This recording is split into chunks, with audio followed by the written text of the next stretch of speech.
All right, this is the second of two videos. This one is a clear priority versus dilemmas of paranoid perfectionism. Oh, wow. So because of repeated rituals of reward and conformity, students may develop a chronic clinging around a specific set of ideals as their most familiar form of conformity. I think I should repeat that in parts.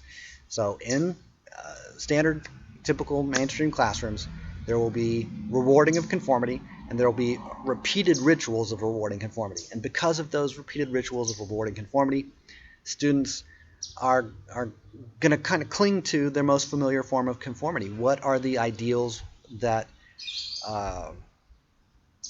the students have been rewarded for in the past? So they're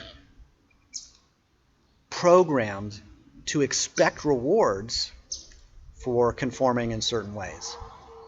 So naturally, it is predictable that they keep maintaining those kinds of patterns of behavior, even when those patterns of behavior aren't getting any attention or rewards. And so the students can experience frustration or dissatisfaction because they're expecting, especially when the students, maybe in the summer when school is out, or maybe when they're adults, they go into life beyond the school years, and the same ideas and the same practices aren't being reinforced, aren't being rewarded, aren't even attracting interest. And that can be quite a disappointment for students. That can be confusing because they're expecting to be rewarded for conformity. And all of a sudden, where are the familiar rewards for the familiar forms of conformity? Well, sometimes they'll form into little groups with other people that, they'll form their own little cliques or own little communities and congregations to maintain a homogeneous conversation about a particular set of familiar ideals.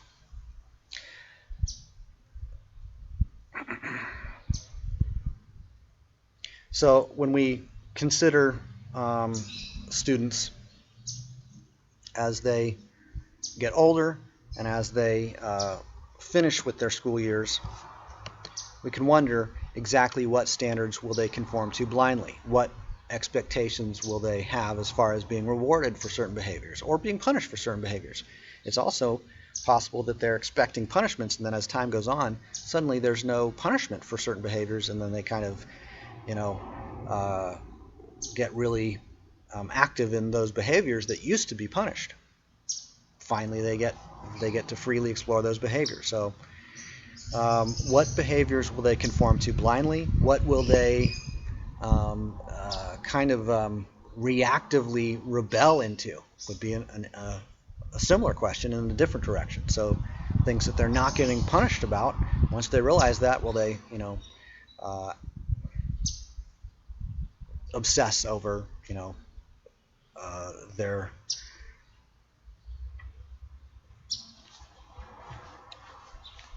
the advantage of no longer being a student who's subject to punishments? Are they going to kind of gloat in those freedoms? So which standards will they attach to emotionally and then defend hysterically? In the previous video, I talked about art class as being very different from a science class or a history class. So in a science or history class, they might be taught certain ideas, and they could have emotional attachments to those ideas because they've been rewarded for memorizing and repeating those ideas. So they could emotionally attach to those ideas or those standards and then defend those standards hysterically. They could look for arguments because arguing about those issues reminds them of school, or reminds them of the structure that was familiar to them in school, the social structure. What will they condemn other people for doing or failing to do? What will groups of people gather together to condemn other people for doing or failing to do? Through years of experience to the rituals of public schools, often in combination with lots of exposure to mainstream media programming,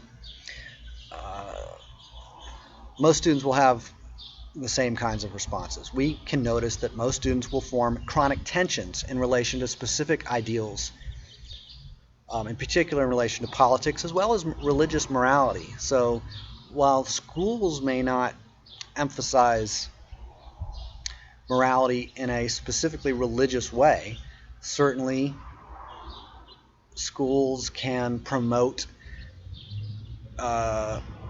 ideas of multicultural diversity, for instance. A school system can say this is a good thing, and they can encourage and reward students to glorify multicultural diversity. They could also reward students for identifying particular heroes within a particular group. So in the case of the United States, who are the great heroes of the United States? Well, many of them are presidents, but there's also Betsy Ross and other people who were maybe war heroes or public figures who are outspoken and famous, and we have our hero worship, you could say, of those people, and a lot of that will be promoted in schools, and certainly in the media as well. So after years of exposure to schooling and mainstream media, we noticed that most students have chronic tensions in relation to specific issues. They have a particular political position, maybe, or political platform. They have a particular position as it relates to the history of the United States. They may look to science in a very enthusiastic way, where they think of science as a source of salvation of a sort. So students are trained to conform. Different students in different parts of the world, or different school systems, will be trained differently. So certainly students in Saudi Arabia and students in South Georgia and students in China could be trained in very different ways. They're all going to be trained. They're all going to have emotional attachments to particular ideals, but they're going to be, familiar with their own ideals, and they're going to potentially cluster with other individuals who are familiar with their same ideals. And these ideals are ideals that have been reinforced by conformity, by programming. These aren't ideals that the students have pondered, considered, and then selected out of a set of alternatives. These are ideals held with a reactionary fundamentalism or a fanaticism. So when two contrasting forms of fanaticism encounter each other, there could be an interesting set of outcomes. So first, there's the instilling of reactionary fanaticism in all these different groups through media programming and through school programming. We could add through church programming, and certainly in some cases we see that, well, in many cases we see that the institutions of public education are innovations that are based on religious indoctrination systems, Sunday schools, churches, church schools, community schools.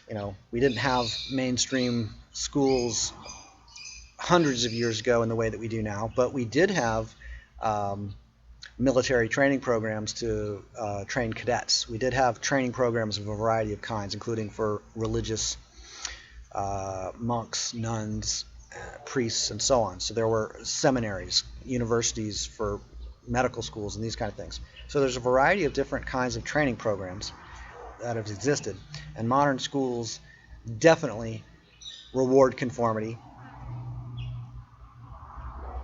and their rewarding of conformity is largely consistent with the same patterns of rewarding conformity for hundreds of years and thousands of years within other institutions. So when two contrasting, first when individuals develop fanaticism. They don't call their own fanaticism, but they'll notice fanaticism in other groups and typically, condemn it, ridicule it. But when two contrasting forms of, and that's not required. We can notice fanaticism without condemning it and ridiculing it, by the way. However, when two contrasting forms of fanaticism encounter each other, what happens? Repulsion. The two individuals or two groups experience immediate repulsion once they identify that there's a different form of fanaticism. Then strong repulsion is the immediate development. Even intense animosity may erupt quickly.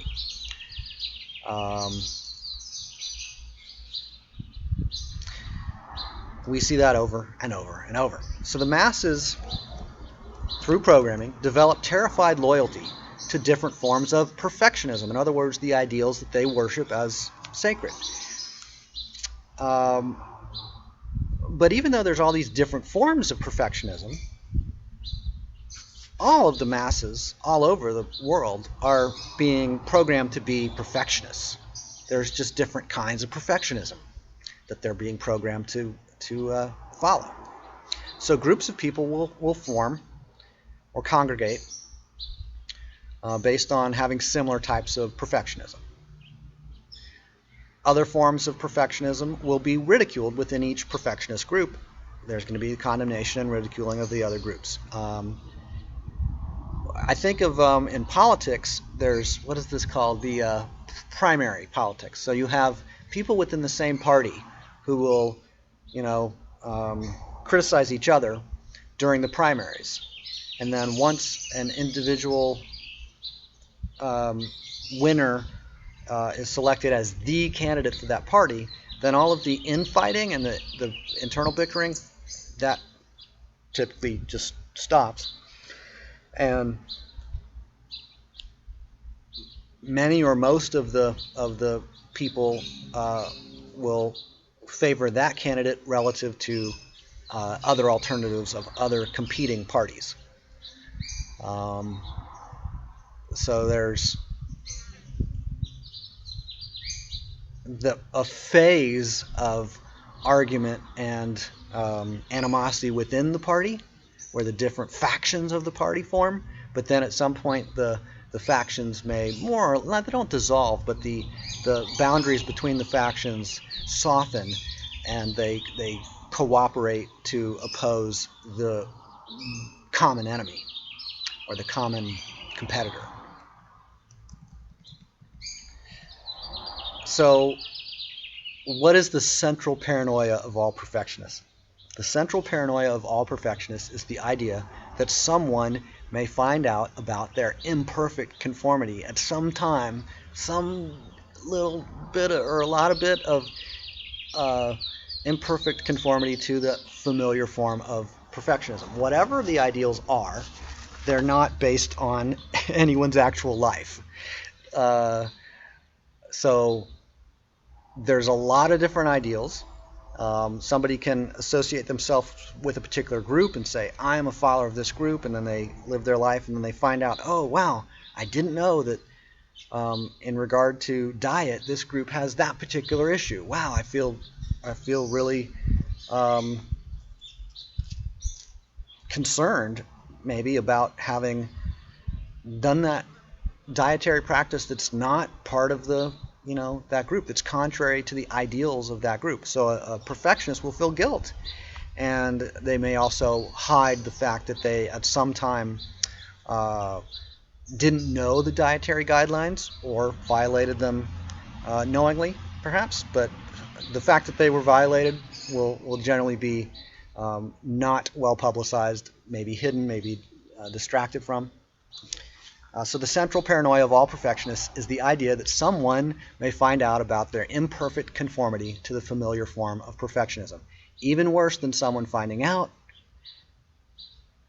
and saying nothing is someone making direct reference to an instance of imperfection. That is triggering shame. So hiding the terror of being rejected within one's own group that's intense. That's paranoia. So the perfectionists begin in paranoia, maintain paranoia. Paranoia is programmed by the schools. What should you be paranoid about? How should you be paranoid about it? Cluster into your little groups. Pretend not to be paranoid. Criticize other people for being paranoid in their ridiculous ways that they're, reacting to programmed paranoias, and then maintain your public persona of perfectionism within, the context of your own familiar ideals of perfectionism. So here's an example. For instance, if a group of people has a hysterical condemnation about consuming any chemicals that contain alcohol, or even criminal penalties for consuming any chemicals that contain alcohol, then what would be the predictable response to a speculation that a particular cough syrup contains alcohol? Well, if I've used it and I know other people have used it, and I know that there's serious penalties for having used it, then I might react with some concern here. I'm not concerned about the effects of the alcohol, because that could have been a year ago, a decade ago, but I might be concerned about the social consequences of the idea that I've used alcohol to be, recognized by other people. So I'm picking this example because it's a real example from Saudi Arabia and other countries where any consumption of alcohol is a serious crime, a very serious crime with very serious penalties. And in the U.S., we had a period of time called Prohibition, in which possession of alcoholic beverages, consumption of alcoholic substances, whether they were consumed as beverages or not is a different issue. There was prohibition of alcohol in this country for a certain period of time, and then that prohibition was repealed or ended. But other countries have that same prohibition about alcohol. Indian reservations may have complete prohibitions on alcohol sales within the boundaries of that reservation. So I'm picking alcohol not because it's of particular interest to me or really ever was, but I happened to see a documentary on Saudi Arabia lately, and there was some detail of the kind of wave of panic that went through Saudi Arabia as certain substances like cough syrup were brought into the country and then later found to contain alcohol. There were real repercussions because these were serious crimes to consume alcohol.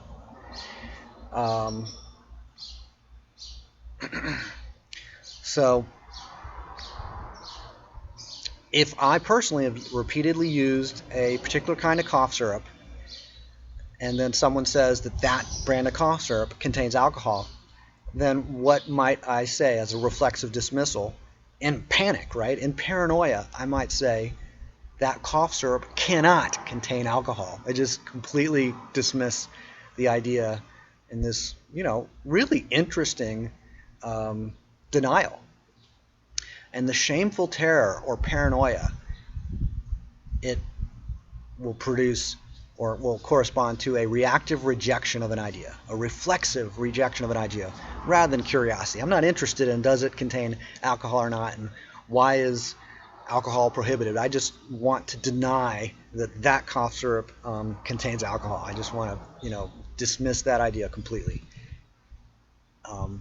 hypothetically. So in that example, if there's a paranoid perfectionism about avoiding all consumption of alcohol, then I'm going to deny that the cough syrup I've used has alcohol. That's impossible, right? So there's problems, though, with that. There's complications with this. If a 3-year-old knows that you drank 1 spoonful of a certain brand of cough syrup, then they may not know that they should be politely paranoid and silent, according to you, about mentioning it. So if they know that you drank something that now it turns out, maybe they don't know the rule about alcohol, maybe they don't know that there's alcohol in that cough syrup, but they mentioned that you drank that brand of cough syrup, and they mention it in company that is unfavorable for that subject to be mentioned. Well, that's that's a serious issue. So the paranoia of the culture, whether they're schools or media or not, the paranoia of a culture will be, uh, you know, uh, programmed into the youth.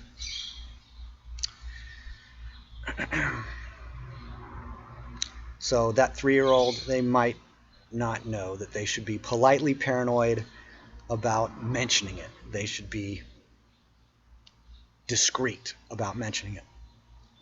Don't mention that cough syrup brand. Don't mention that, coughing. Don't mention anything related to it. So if they do mention casually that some cough syrup brand has been used, then if you're terrified of the subject, then what would you do? You may distract from their comment or dismiss it by saying, no, you are wrong. And don't say that because that was not the brand of cough syrup that I drank. You were mistaken. Or whatever. You say if you want Santa Claus to, give you good presents, then you need to not mention that. You need to focus on that you want that video game, and the way that you get that video game is you need to do this chore and that chore, and you need to conform. So paranoia is programmed by individuals, by groups, by institutions. And I'm associating paranoia with perfectionism. These chronic tensions of perfectionism will generally be similar for all forms of perfectionism. So the specific variation of perfectionism that you or anybody else experiences, that's, they're all going to be a little similar and a little different. But the chronic tensions, physical tensions, and social tensions, they'll be generally consistent. So when it is a sacred principle for someone that a particular substance, such as alcohol, is dangerous or evil, then their ritual hysteria will filter their receptivities to various kinds of information. So they're not going to want to hear questions about whether that substance is actually dangerous or not. They just have a hysteria that it is dangerous. They don't want to hear, is it harmful, is it evil, is it helpful, they don't want any question of the conclusion. The conclusion is foregone. The conclusion is pre-existing and intensely emotionally held with a chronic tension, hysteria, paranoia. This isn't about accuracy. This is about familiarity and conformity. So if a particular substance is evil, like alcohol or a certain virus or blood or cholesterol, then there's a panic response, distress, terror, hysteria when there's even mention of some of these topics. There'll be actual terror. What? You touched blood? Oh my God! And it's certainly possible that some of these hysterias and paranoias are well-founded. That's possible, right? It's also possible that some of these paranoias and hysterias are not well-founded. So if there's a pre-existing conclusion held with a kind of a hysterical, emotional perfectionism, then any statement that supports that conclusion, even if it's wildly unscientific, it may be worshipped as infallible science. It may be worshipped as infallible. The accuracy of it may never be questioned, may never be established. Why? Because it's a foregone conclusion with emotional charge connected to it. So any contrary statement that contrasts with a sacred principle of a particular ideology or idealism, any contrary statement might be dismissed or ignored. And if the message continues, if a contrary message continues, then the messenger may be promptly attacked, verbally or otherwise. It's not safe to ignore people's hysterias, especially well-armed, powerful people. You don't want to trigger their hysterias, or you don't want to accidentally trigger their hysterias. It can be very unfavorable. So paranoia about various substances and various practices is common amongst perfectionists. There's a list of things that you should do, the list of things you shouldn't do, the list of substances to avoid, the list of substances that are essential. There can still be paranoia. Oh my gosh, how are you going to survive without your medication? Hysteria, paranoia, panic, distress, tension. That's a real issue for a lot of people. Is it well-founded? In some cases, it might be. In other cases, it might not be. Paranoia, super common. What is not common or welcome is a clear priority.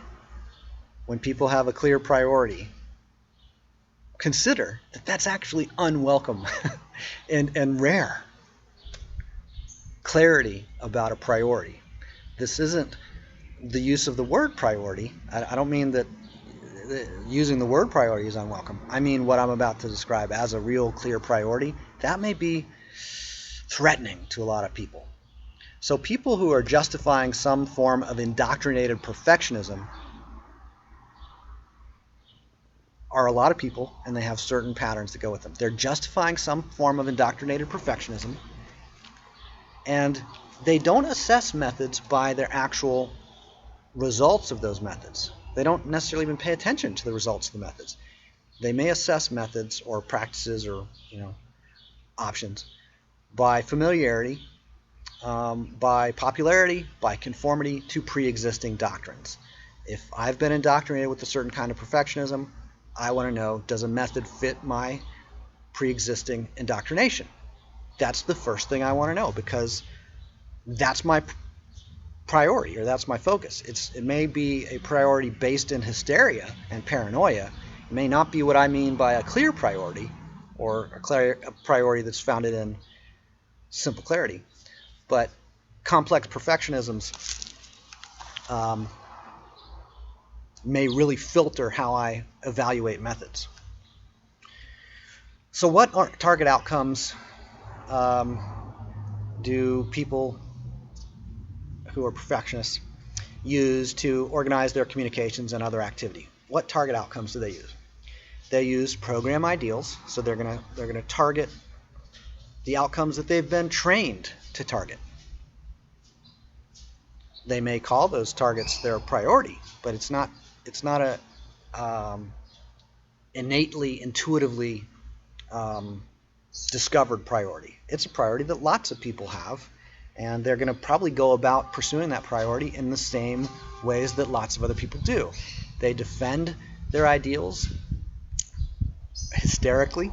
They use their programmed ideals to evaluate methods and to select target outcomes. They defend their ideals hysterically, and they hysterically attack other ideals as hysteria, as hysterical fanaticism, as paranoid perfectionism. So now, getting more towards some of my own personal experience, someone may say that they're interested in health. Exactly how are they interested in health? However, are they interested more in measurable improvements to health, or in conforming to a particular doctrinal system about health? And I can solidly say that I've gone through a variety of doctrinal systems where I had a perfectionist orientation towards a particular doctrinal system about health practices, and I was intent on conforming to that system. I want to learn the system and conform to it. And that is, we can respect that. That's not unreasonable. That can be quite effective and quite beneficial. It's not the same, though, as being committed to measurable improvements in health, or to being committed to improving health in a variety of measurements, not just one like weight or cholesterol, a certain cholesterol measurement, or a certain couple of isolated things. If somebody's really interested in health, then conforming to certain doctrines is going to be almost of no interest, ultimately. It may be an instrumental interest. There may be an immediate simplicity of, well, I've picked this, system. I'm going to stick to this system and see how it goes for now, for simplicity. And if something is contrary to that system, I'm not going to use it, and if something is promoted in that system, then I'm going to emphasize it. That's totally fine. It doesn't have to be perfectionism, even when people do that. They don't have to hysterically defend what they're doing. They can just say, I'm trying this system out. I don't understand a lot of the background of it, but I'm going to try it out. And anything contrary to it, I'm going to set aside for now. Maybe I'll research it later, but I don't want I don't want to put the time into it, because right now I'm looking for, maybe somebody's looking for a moderate improvement to health, and I think I'm going to stick to this system and conform to it and see if I can get at least a moderate improvement. So it's not a priority necessarily for them. It's just an interest. It's just maybe it is a priority, but you can see how there's this range of commitment, focus.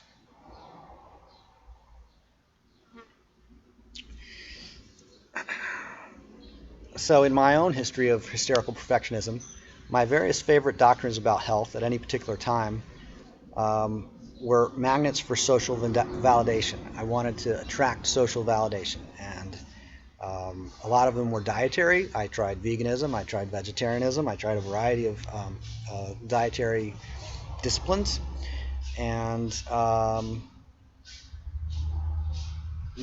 generally speaking, with the background of hysterical perfectionism. And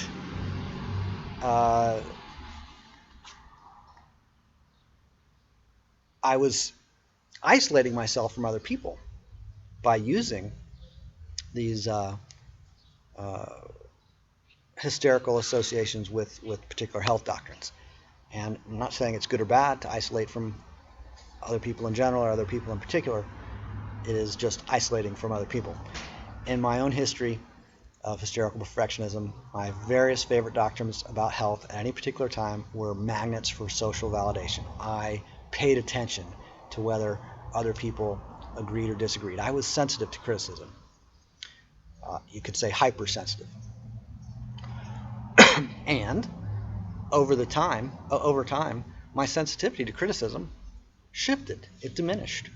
I got more and more interested in results and less interested in conformity to a specific set of ideals. Like, I didn't need to know what are the entire system of ideals. Now I understand the system fully. Now I can implement it. That makes sense. But there was also, well, what are some priorities? Where can I get started? What's a point of reference? Where's how can I move towards simplicity? Even if there's a bunch of different things I'm doing, how can I move towards simplicity? How can I move towards effectiveness? So I valued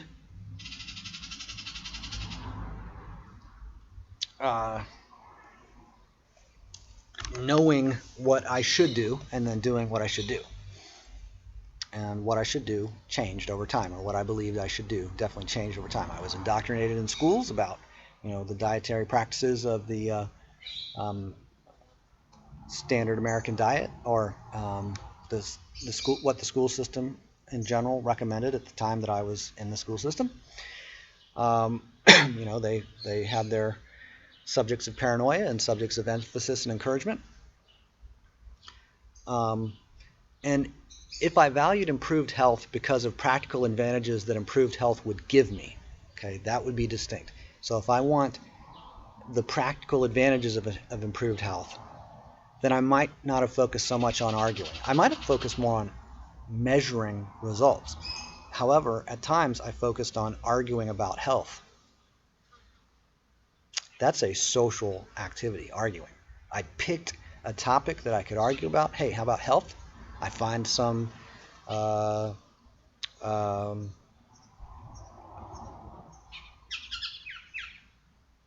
content that contrasts with my original programming, and then as I interact with people who probably had that same kind of programming, I start to challenge them, and I say, I've got the solution now. And so I create some repulsion. They're emotionally attached to their familiar practices. I emotionally attached to different familiar practices, and that created gaps, that created repulsion.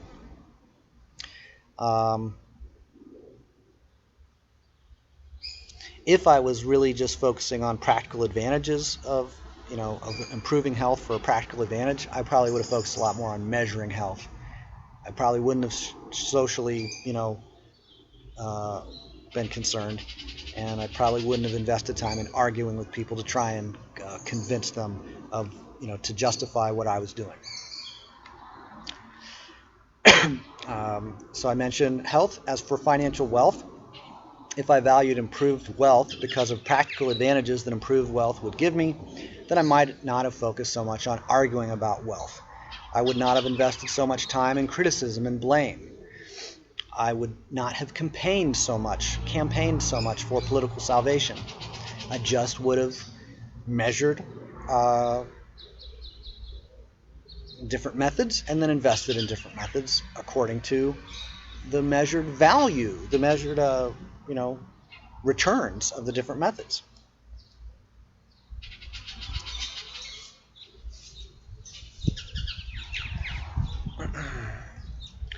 If I had a general target outcome clear that was a priority for me, then I would have precisely established target outcomes. Next, assessed current levels, and then explored a few methods relative to the results of those methods, like sorted them by how effective they were, and then taken action. There would have been much less distress, much less paranoia, hysteria, arguing, much more productivity. However, that wasn't always the case for me. I was recovering from extensive exposure to public school programming and mainstream media indoctrination, among other things. And for instance, I believed that dietary factors were uniquely important to health. Like,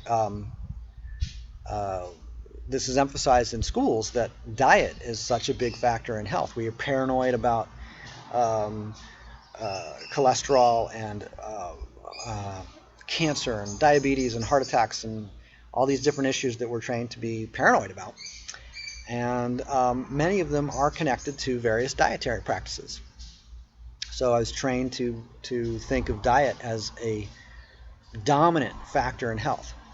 In some cases, diet may be entirely sufficient to produce a particular outcome, or entirely sufficient to changes in diet may stop producing a particular outcome or symptom. But in many cases,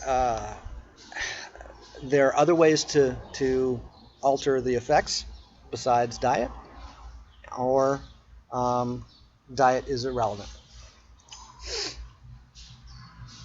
So I believed that, based on the programming, that dietary factors were extremely important to health, including reducing dietary intake or keeping it at a minimum in regard to cholesterol. Keep cholesterol intake at a safe level, according to what I was programmed about safety. And why would I do that? In order to avoid increased levels of cholesterol in my bloodstream. So I'm not eating it because I don't want it in my bloodstream. So I might not have known that every healthy organism creates cholesterol, so I don't need to eat any cholesterol to have it in my bloodstream. But I was focused on this issue of cholesterol, and I want to maintain low or minimal or optimally no intake of cholesterol, hypothetically, in order to have my reduced levels of cholesterol in my bloodstream, because that's what health means to me.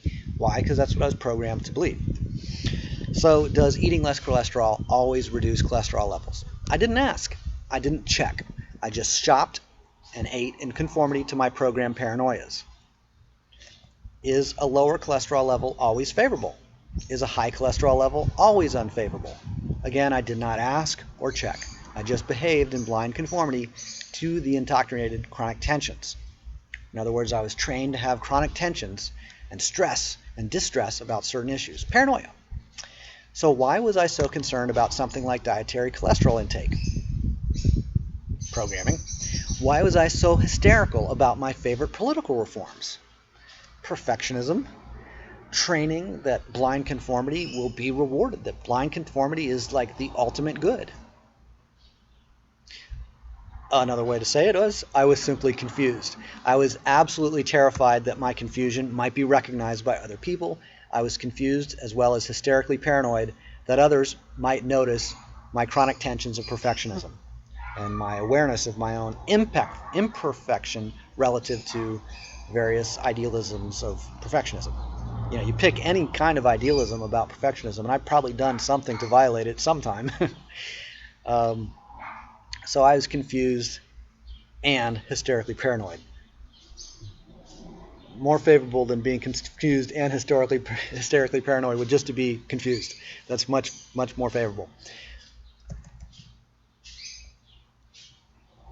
Why not talk instead about how stupid all of those other people are who are so naive that they've been influenced by systems of indoctrination? I mean, how can they not see through this? How can they be so dumb? They're programmed, they're blind, they're chasing rewards of conformity, and how can they be so stupid? I might criticize and ridicule them, right? Why not cluster into small groups, preferably very small, maybe just a couple people, and then ridicule others for being so shamefully confused? Because the worst thing you could possibly be is confused, right? Or what if confusion isn't the worst thing you could possibly be? What if confusion is actually pretty, minor? Confusion is shameful, right? People should never be confused, right? Being confused can lead to curiosity, which can lead to learning and developing new competencies. And clearly, all of that should be avoided at all costs, right? Right? Confusion leads to curiosity. But curiosity leads to learning. But that sounds horrible. I need to go to school right away and avoid curiosity. Get some structures and some curriculum to tell me what I should focus on and give me social rewards. How do I know when something is a priority for me?